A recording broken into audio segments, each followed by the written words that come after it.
जय हिंद इंडिया। मैं आ गया हूँ knowledge booster of the day series का नेक्स्ट लेक्चर लेकर के, जिसमें हम बात करेंगे बेसिकली साहित्य अकादमी अवार्ड 2021 के बारे में। पुदुचेरी हैज़ डिमांडेड स्टेटहुड, तो पुदुचेरी ने स्टेट्स की डिमांड की है, उसके बारे में बात करेंगे। PMILP ध्रुव प्रोग्राम के बारे में बात करेंगे। फ्लैक्स फ्यूल व्हीकल के बारे में बात करेंगे और फर्स्ट केस ऑफ फ्लोरोना उसके बारे में हम ब्रीफ में बात करेंगे। साथ ही साथ वीडियो के एंड में आपको बोनस टिप्स है, तो वीडियो एंड तक जरूर देखिएगा। वीडियो थोड़ा लेट आ रहा है, सॉरी उसके लिए, बिकॉज ऑफ नेटवर्क। तो चलिए शुरू करते हैं बिना टाइम वेस्ट किए। सबसे पहले हम बात करेंगे साहित्य अकादमी अवार्ड 2021 के बारे में।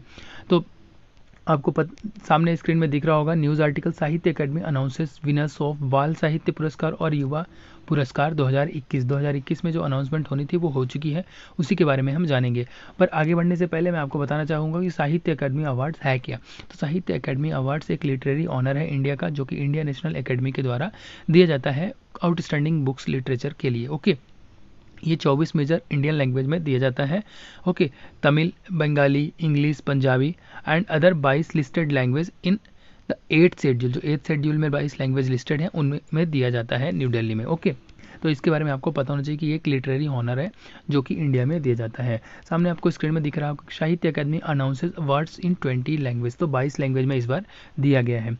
ये न्यूज़ में क्या है ये आपको पता चल गया है कि अभी रिसेंटली अनाउंसमेंट हुई है, जिसमें 22 विनर्स को अनाउंस किया गया है। 22 विनर्स बताए गए हैं युवा पुरस्कार एंड बाल साहित्य पुरस्कार के 2021 के हिसाब से। ओके, इसमें सबसे इंपॉर्टेंट चीज़ ये है कि जो साहित्य अकादमी अवार्ड दिया गया है, इसमें 9 बुक्स ऑफ पोएट्री को दिया गया है, 5 नॉवेल्स को दिया गया है, 6 शॉर्ट स्टोरीज को दिया गया है और 1 ऐसे एंड अ प्ले के लिए दिया गया है। ओके, ये टोटल 22 अवार्ड दिए गए हैं।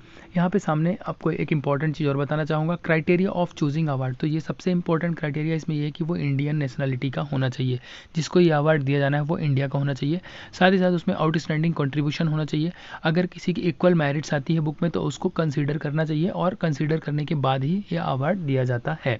ओके, नाउ हम आगे नेक्स्ट टॉपिक में। नेक्स्ट टॉपिक हमारा है Puducherry has demanded for statehood. तो आपको पता है सबसे इंपॉर्टेंट इन्फॉर्मेशन मैं आपको यहाँ पे ये बताना चाहता हूँ आगे बढ़ने से पहले कि जो पुदुचेरी है एक यूनियन टेरिटरी है। तो यूनियन टेरिटरी ने स्टेट की डिमांड किया कि मुझे स्टेट बना दो। यहाँ पे आपको न्यूज़ आर्टिकल्स दिख रहा होगा, यहाँ पे लिखा है centre will grant statehood for the union territory of Puducherry से सीएम। तो जो पुदुचेरी के सीएम है CM रंगास्वामी, उन्होंने क्या बोला है कि सेंट्रल गवर्नमेंट हमें अभी स्टेट बना देगा, ऐसा बोला जा रहा है। वहाँ के लेफ्टिनेंट गवर्नर कौन है?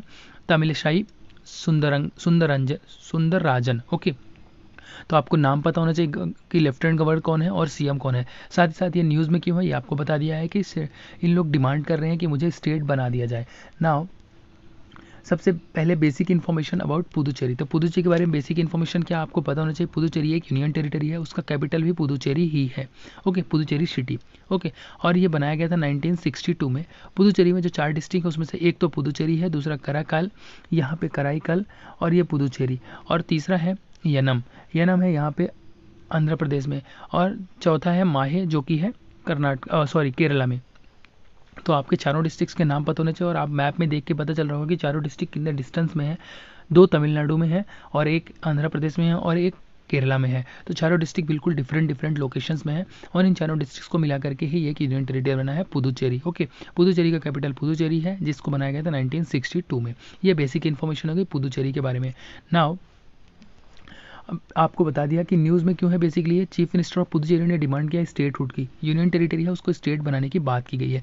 स्टेट बनाने की बात क्यों की जाती है? बेसिकली ऐसा इसलिए किया जाता है, कभी कभी लिंग्विस्टिक यानी कि लैंग्वेज का है या फिर कल्चरल रीज़न हो सकते हैं, या बहुत सारे डिफरेंट कल्चरल लैंग्वेज के रिलीजन के लोग रहते हैं, जिसके कारण ये उन लोग नया स्टेट बनाने की बात करते हैं। साथ ही साथ क्या होता है, कभी कभी इकोनॉमिक फेल्योर हो जाता है, मतलब सेंट्रल गवर्नमेंट, बेसिकली जो यूनियन टेरिटरी होती है वो सेंट्रल गवर्नमेंट के अंदर होती है। जो भी स्टेप्स होते हैं, जो भी ले जाने हैं, वो सेंट्रल गवर्नमेंट डिसाइड करती है।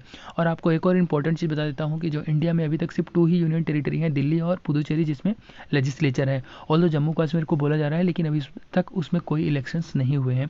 तो आपको पता होना चाहिए कि जितने यूनियन टेरिटरी है उसमें सिर्फ दिल्ली और पुदुचेरी में ही लेजिस्लेचर है, और ये दोनों ही यूनियन टेरिटरीज डिमांड कर रही हैं कि मुझे स्टेट बनाया जाए। उसके पीछे का यही रीज़न है कि वहाँ पे प्रॉपर डेवलपमेंट नहीं हो पा रही है, इकोनॉमिक फेलियर्स हो रहे हैं और बहुत सारे डिफरेंट इश्यूज़ हैं, जिसके कारण वो स्टेट की डिमांड कर रहे हैं। तो आपको पता होना चाहिए ये चीज़ें, क्योंकि ये बातें न्यूज़ में है। ओके, नेक्स्ट हम बात करेंगे PMILP ध्रुव प्रोग्राम के बारे में बात करेंगे। तो PMILP मतलब होता है प्रधानमंत्री इनोवेटिव लर्निंग प्रोग्राम। इस प्रोग्राम के बारे में बात करेंगे जो स्टार्ट हुआ था अक्टूबर 2019 में। ये किस मिनिस्ट्री के अंदर आता है? Ministry of education. पहले इसको बोलते थे ministry of human resource development, now ये हो गया है मिनिस्ट्री ऑफ एजुकेशन, उसके अंडर में आता है। अक्टूबर 2019 में स्टार्ट हुआ था। इसके ऑब्जेक्टिव क्या है? बेसिकली ऑब्जेक्टिव है कि आइडेंटिफाई करना टैलेंट को, जो चिल्ड्रन है उनके टैलेंट को आइडेंटिफाई करना और उनको प्रॉपर प्लेटफॉर्म प्रोवाइड कराना, उनके फुल पोटेंशियल को यूज़ कर पाना सोसाइटी के लिए या उनको कंट्रीब्यूट करने के लिए प्रोवाइड कराना, प्रोत्साहित करना, ओके। और उनके कॉन्फिडेंस को बूस्ट करना, स्टूडेंट जो होते हैं उनके कॉन्फिडेंस को बूस्ट करना और उनको नई चीज़ें सीखने के लिए, इनोवेटिव चीज़ें सीखने के लिए उनको मोटिवेट करना। इसके फीचर्स क्या है? बेसिकली इसके फीचर्स ये हैं कि जो बेसिकली जो एक्सीलेंस, जो हमारा कंट्री में ज्ञान है, जो बच्चों का टैलेंट है, उसको उभर कर बाहर आना, उनको प्रॉपर प्लेटफॉर्म प्रोवाइड कराना और उस चीज़ के लिए गिफ्ट दिया गया है। अच्छे अच्छे मेंटोर या टीचर्स उनको प्रोवाइड किया जाए, ठीक है। जो फर्स्ट बैच स्टार्ट हुआ था इसका अक्टूबर 2019 में स्टार्ट हुआ था। जो स्टूडेंट सेलेक्ट किए जाते हैं उनको सिलेक्शन करने का प्रोसीजर गवर्नमेंट और प्राइवेट स्कूल दोनों का होता है।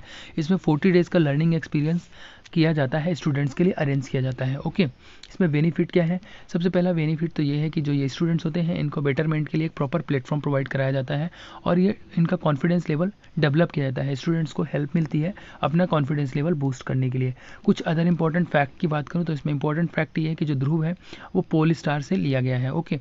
और एवरी स्टूडेंट जो सेलेक्ट किया जाता है उसको बोलते हैं ध्रुव तारा, ओके। जो स्टूडेंट सेलेक्ट किया जाता है उसको क्या बोलते हैं? ध्रुव तारा।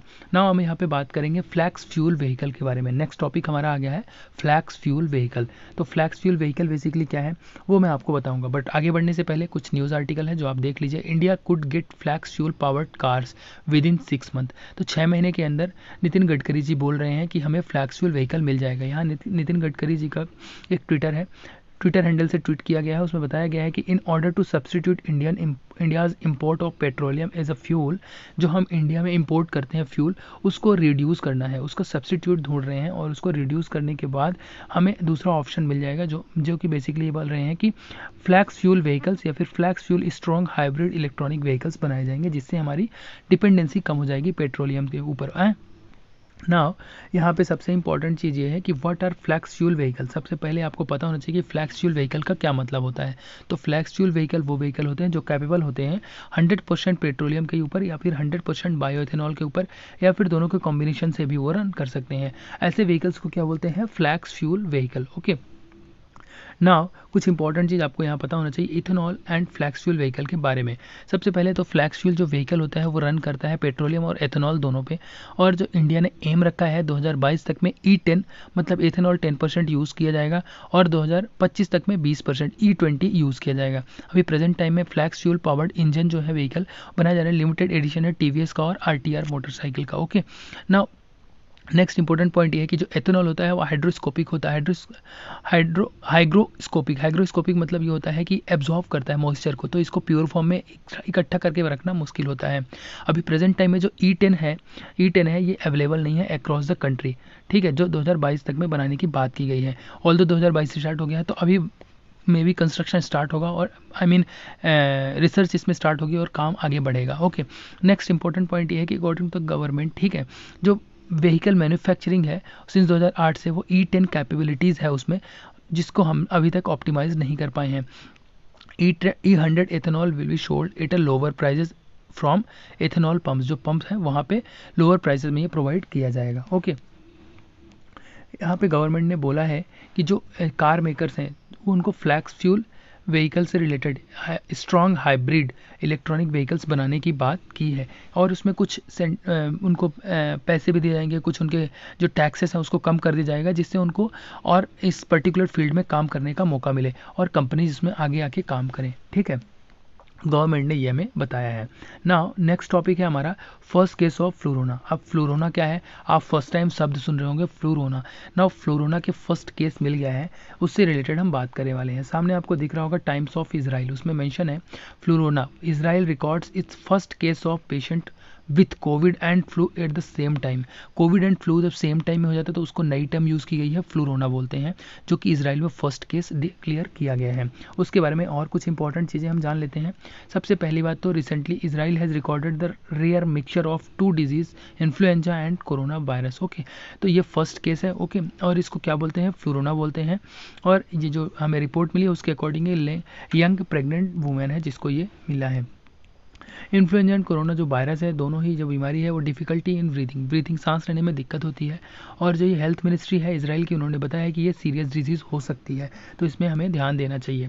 ना मैंने आपसे बताया था कि वीडियो के एंड में आपको बोनस टिप्स है, तो हम आ गए हैं वीडियो के एंड में जिसमें हम बात करेंगे बोनस टिप्स के बारे में। तो बोनस टिप्स आपके लिए है कि इंडिया की नेबरिंग कंट्री कौन कौन सी हैं आपको पता होना चाहिए।